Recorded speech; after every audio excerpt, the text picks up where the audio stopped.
Cheritz, Cheritz, Cheritz.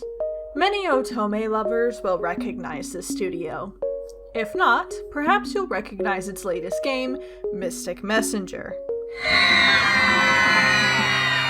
Okay, calm down. This isn't about that game. Not going to lie, I played Mystic Messenger to an unhealthy extent, but that's a story for another time. The point is, Cheritz is known for making some heavy hitters, despite only having a 3-game lineup.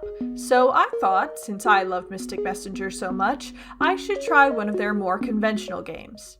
Nameless, the one thing you must remember. After starting up the game, you are asked to name your first doll, which I assume means your character. I'm going with Lyra, because that's the name of the female protagonist in Pokemon Heart Gold and Soul Silver. Then, much like Mystic Messenger, you pick your route option. I only have the starter route available, but fortunately for me that includes the long-haired silver fella.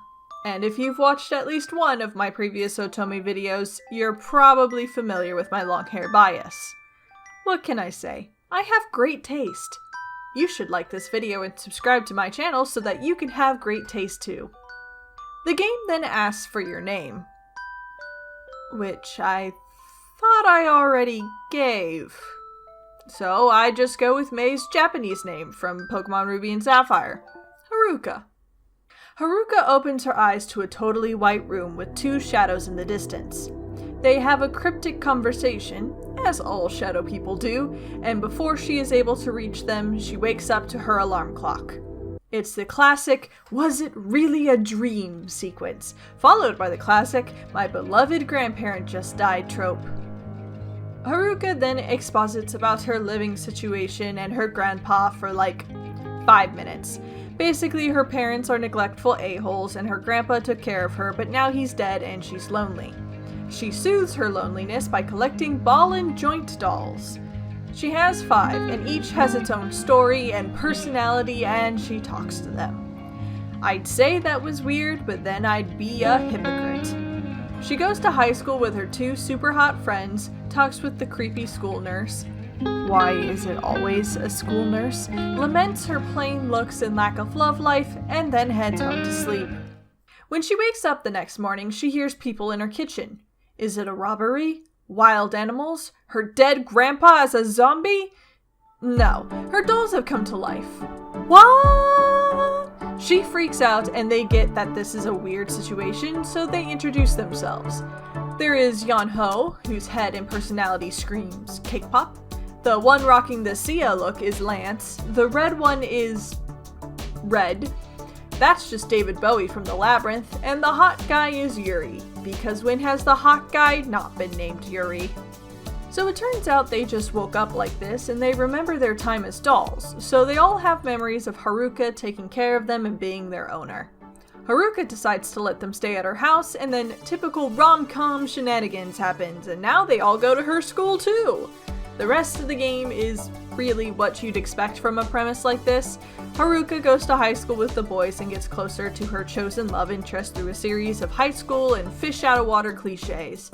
Girls are jealous of your close relationship, the boys fight for your affection and time, you need help on midterms, one of them has a part-time job at a cafe, the school festival happens, they need new clothes, so you go on a shopping trip, you just happen to get amusement park tickets, it's very standard stuff. There is a bit of variety in between routes, but not too much. Lance's route is focused on getting through his tough exterior. He's called the Ice Prince because he's aloof and standoffish, but he's also hot, so everyone forgets that those are bad qualities. Haruka spends a lot of time with him, and over that time he opens up to her. His character arc is dealing with his sense of self-worth.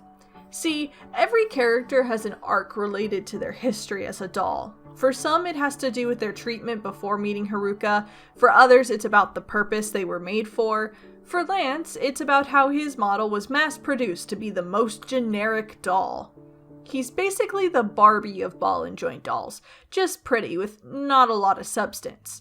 He fears that Haruka is going to tire of him, that he isn't distinct enough and easily replaceable. And that was strangely compelling to me. I think that's something that really stands out in this game, despite its fairly standard story. It really tries to capture some tough emotions. The thought that you're just like hundreds of thousands of other people and you're nothing special is a relatable thought. The way Lance talks about himself isn't something that only exists in a world of living dolls. When otome games tell stories in fantasy worlds with characters that are royalty or can do magic or both, you lose some of that relatability, and I think that Nameless takes advantage of this fact. Now, that's not to say that this game is life-changing or anything, but it is nice that it puts some effort into these characters to have them tell personal stories the average person can connect to. Towards the end of Lance's route, I got a bad end. He saw a Barbie doll in the trash, had a personal crisis, and I didn't react quite right. His soul leaves his body, and he dies. Don't look at me like that. All I did wrong was to stand up and look at him. How was I supposed to know that would kill him? I was ready to boot up my save file and just choose another option when the game started talking about me. The two voices from the beginning bargain with my memories in order to turn back time and restart the game. Creepy, but I guess that's the price you pay for love. Of a doll. In a video game. So this time Haruka just says she's fine, and they continue their budding romance till finally he gets the courage to kiss Haruka so that her first kiss isn't with Red. It has to do with a school play, and that should tell you all you need to know about that plot point. Afterwards they start dating and they all live happily ever after. Or not. Haruka and Lance head to an amusement park to celebrate Christmas as a couple, but when Lance leaves her for a minute, Haruka disappears. And that's where the route ends. About 5 hours of some good old-fashioned high school romance that ends in a mystery. But even after you finish your first romance, there is so much more to encounter. The opening cutscene, those voices you hear after your first bad end, the text that flashes between some scene changes, this game tantalizes you with a deeper mystery hidden within its many roots. So I do as the game commands, and I play again, and again, and again, and again. Yunho's route is pretty simple. He's obsessed with being a good boy, liking whatever you like, always being by your side, and never needing anything more than what you give. He's from an abusive owner, and so Cheritz uses his story to tackle themes pertaining to relationships formed after one escapes from abuse. It's not the most romantic story, but it did have a heartwarming effect. The master thing is still a bit unsettling though.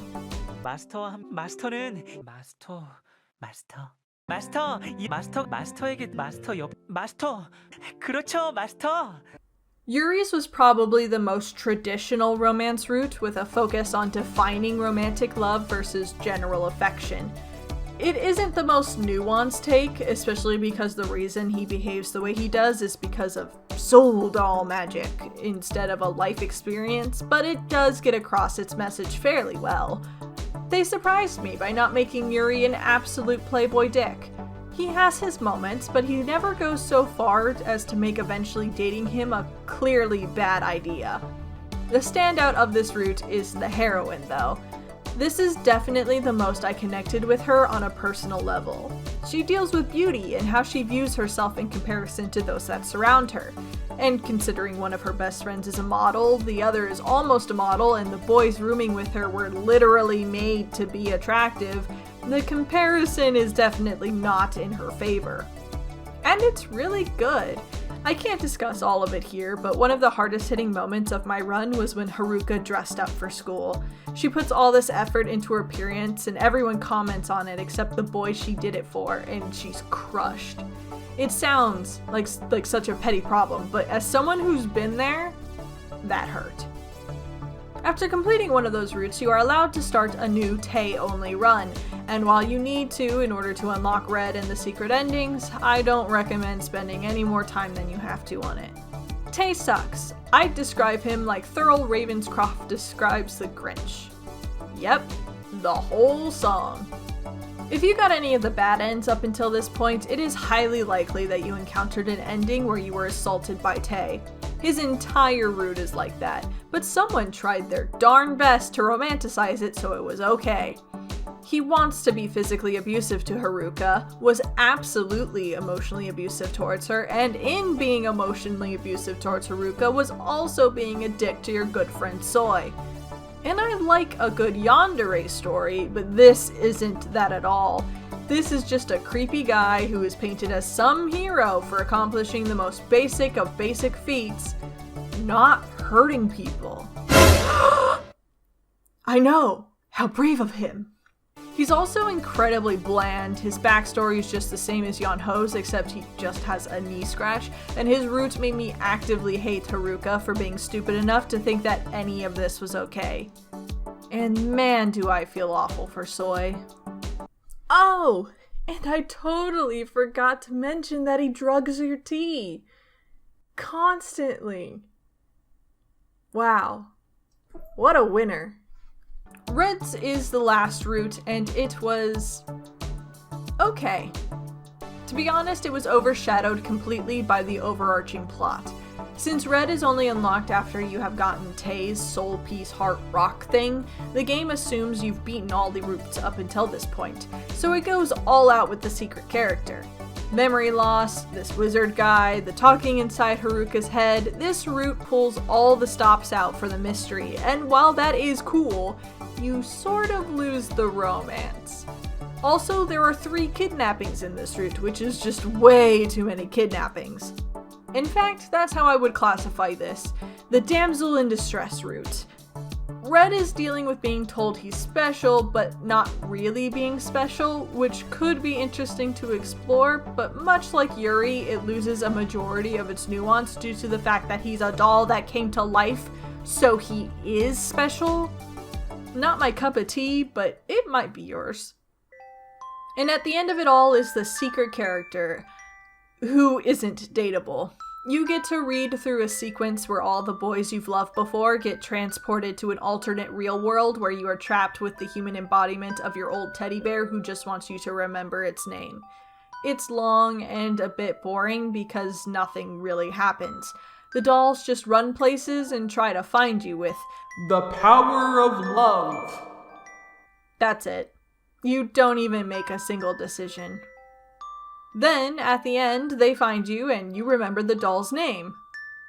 Lyra. Oh, so that's what I was naming. Sorry, dude. If I knew you looked like this, I would have named you Peter or something. Anyway, Lyra is still somewhere without a name, so I have to accomplish the final step. I have to erase all my save data and name Lyra all over again. And again. And again. And again. This unlocks another long cutscene I don't play in.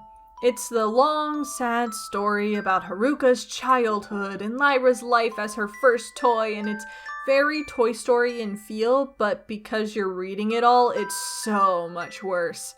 Like, this is just way too much reading, even for me. And I am definitely the target audience for this kind of story because I collect stuffed animals as a coping mechanism for my long-held loneliness caused by a constant shuffling of friends that never lasted until it became a comfort obsession that allows me to forget the fact I will die alone with only memories of me being held by various brightly colored inanimate objects. I get it. Don't abandon your toys. It's sad. I'm crying. Please just let it end already. So overall, Nameless is pretty good. It's also a glorified advertisement. Yeah, turns out Crobodol is a real company that sells real dolls for real hundreds of dollars. There are a couple times where an advertisement for Crobodol pops up in this game that is already an advertisement for Crobodol, and it's pretty funny to see the real-world photo of their dolls in comparison to their 2D human counterparts. But the game itself has high-quality art and isn't $500. The story is very long-winded and nothing super surprising happens, not to mention the mystery is a bit anticlimactic, but the core of a good Otome game is here. It has some compelling drama and emotions, and has at least 2 great romances, so I'm not mad I bought it, but I definitely see that it has a very generic appeal. It's not like some other dating sims where the story really sticks with you long after you've played, and the world isn't anything special. Some of the endings are also super choice specific, but that shouldn't cause more than a slight inconvenience with how short each route is. It's just a very good, basic otome game. If you want to influence the world with your choices, this isn't the game for you. But if you're focused on a heartfelt romance, this will scratch that itch easily. Except Tay. Fuck Tay. Thank you for remembering to visit me on my romantic month of adventure. Let me know if you've tried out any of the games I've visited so far, or if you have recommendations for the future. Thanks for watching, and I'll see you in the next heart-throbbing adventure. Bye-bye!